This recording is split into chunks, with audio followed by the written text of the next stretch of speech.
So with respect to databases, so there's 5 private transaction databases that we use.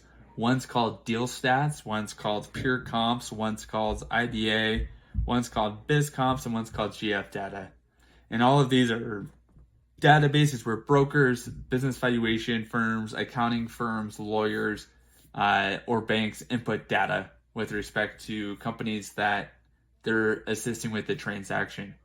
So that's a good data source that we use to identify like market multiples for companies.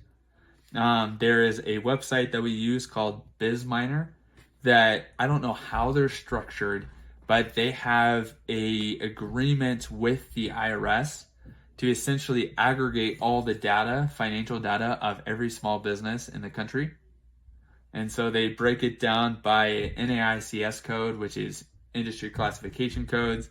They break it down by state and revenue size so that you can kind of get an aggregate of, hey, I am looking at a dental practice that's doing $1.5 million in revenue in the state of Utah, and it'll populate and say there's 100 companies in the state of Utah, and it'll show the aggregate financials, revenue, and expenses. And so we do a lot of industry analysis and get very granular in understanding trends and kind of how they measure up. Are they above average, below, and median?